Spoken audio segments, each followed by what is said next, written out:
Quero apresentar para você uma grande obra literária, O Livro das Virtudes. Vem comigo.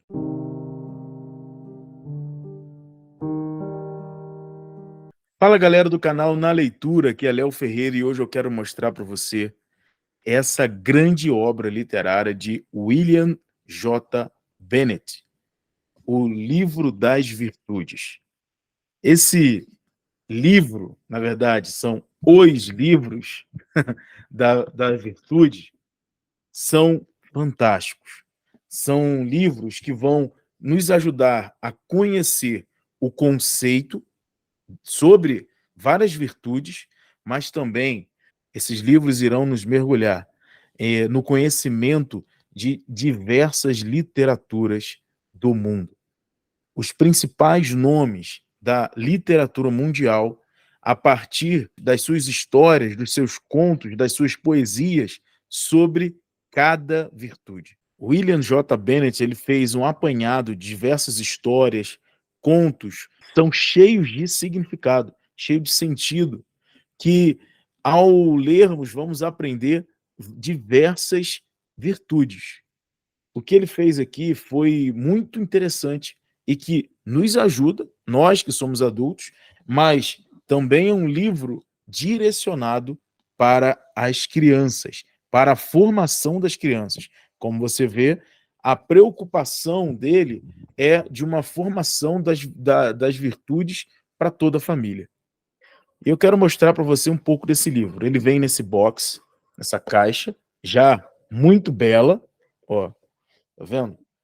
E ele é dividido em 2 volumes. O primeiro volume, olha a beleza, vou levantar já o segundo volume, que eu fico impressionado, a beleza do livro, o preparo do livro, como o livro foi preparado, impresso, a capa dura, e aqui dentro, a beleza da contracapa.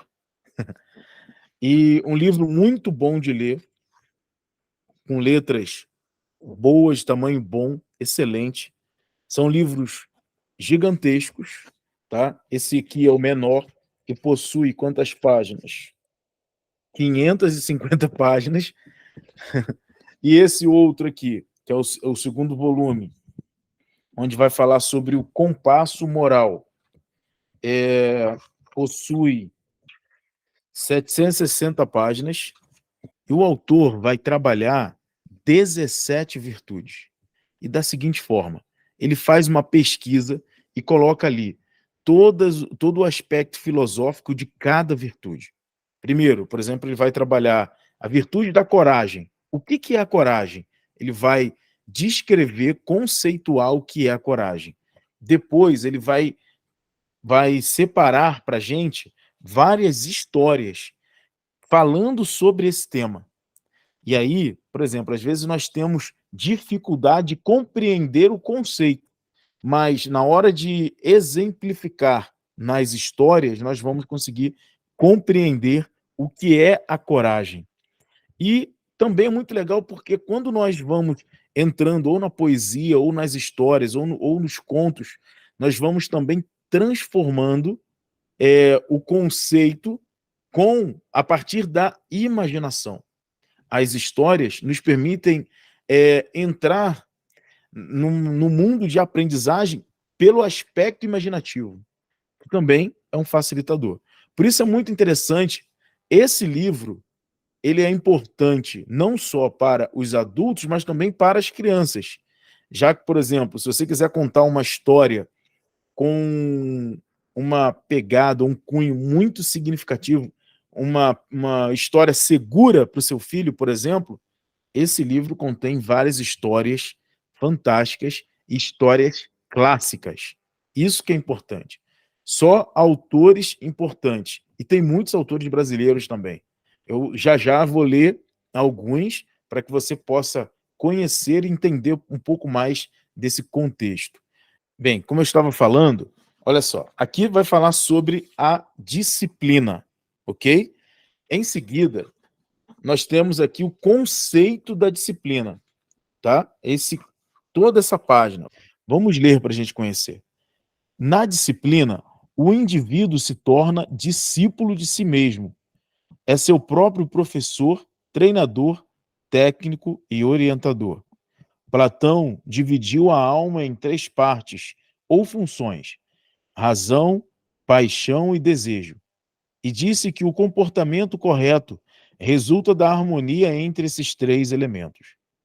Santo Agostinho procurou entender a alma hierarquizando as diversas formas do amor em seu famoso Ordo Amoris, o amor de Deus, ao próximo e a si mesmo e aos bens materiais. Sigmund Freud dividiu a psique em id, ego e superego.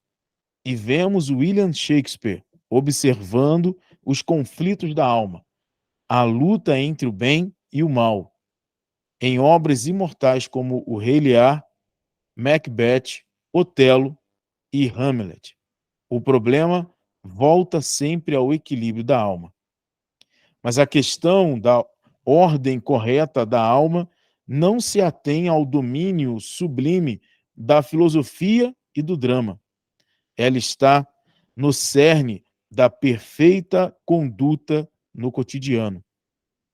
Aprendemos a organizar a alma da mesma maneira que aprendemos a resolver problemas de matemática e jogar futebol, com uma prática.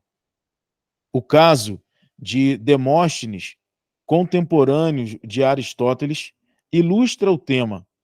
Demóstenes tinha grandes ambições de se tornar orador, mas tinha limitações naturais de fala. A vontade firme é essencial, mas insuficiente.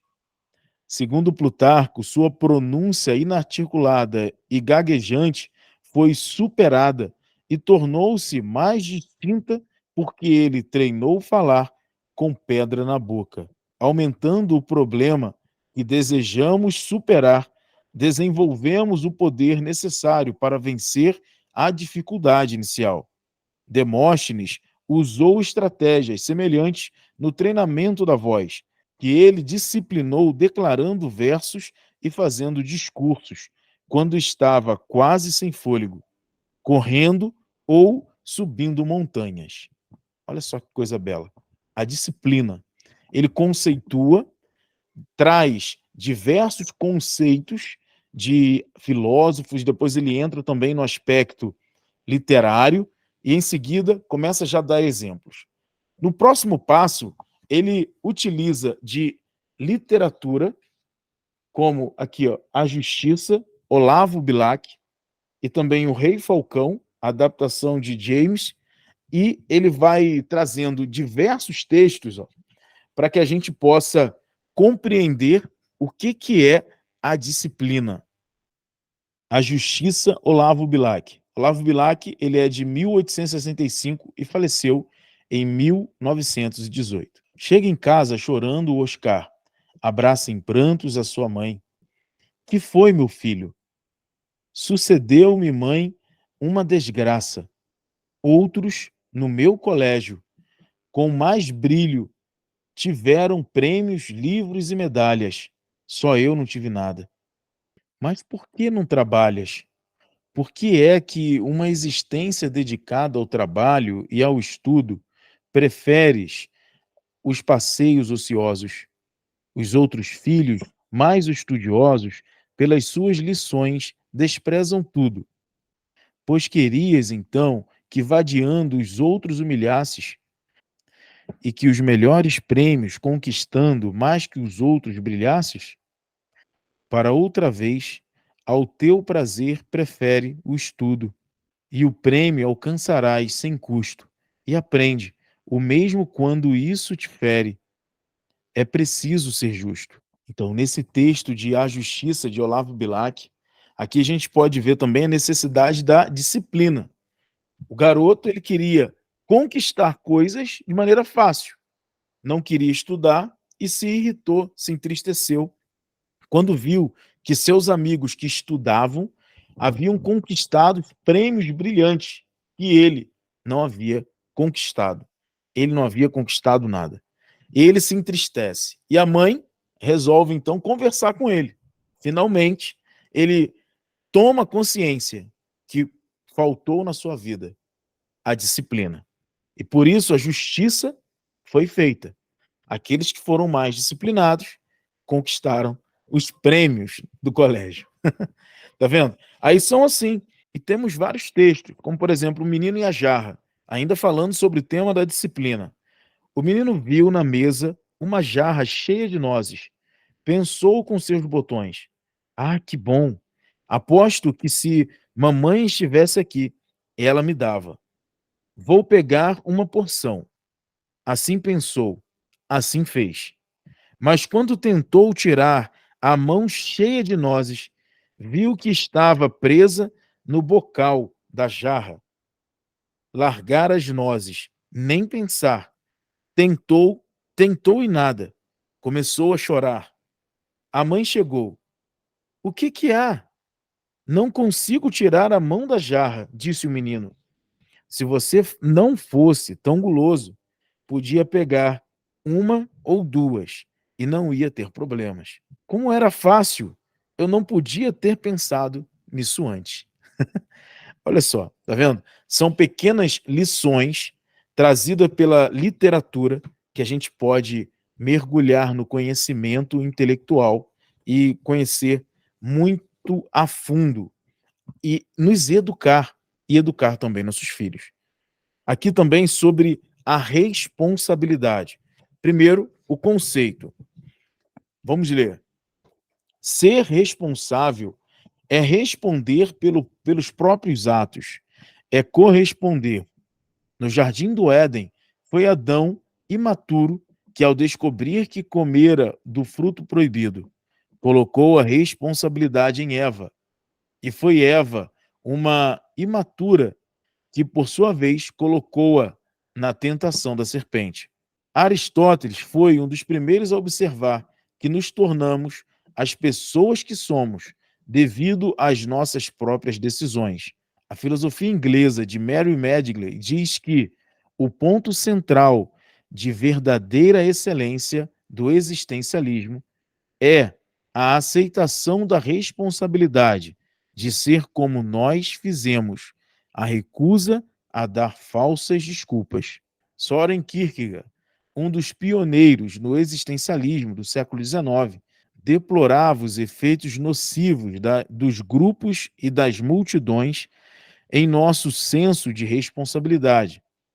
Ele diz: uma multidão, em seu próprio conceito, é o falso, pelo fato de deixar o indivíduo completamente impune e irresponsável, ou, no mínimo, enfraquecer o seu senso de responsabilidade, reduzindo-o a uma fração. Nas Confissões de Santo Agostinho, usou esse senso de responsabilidade enfraquecido pela pressão dos pares, como traço central da meditação sobre vandalismo de sua juventude, porque temos vergonha de recuar quando os outros dizem vamos. E insistiu tanto quanto Aristóteles e os existencialistas no reconhecimento da responsabilidade pessoal pelo que fazemos. Um senso de responsabilidade enfraquecido não enfraquece o fato da responsabilidade. Tá vendo? Olha a beleza. Vamos aqui ver um texto de Carlos Drummond de Andrade. Os ombros suportam o mundo.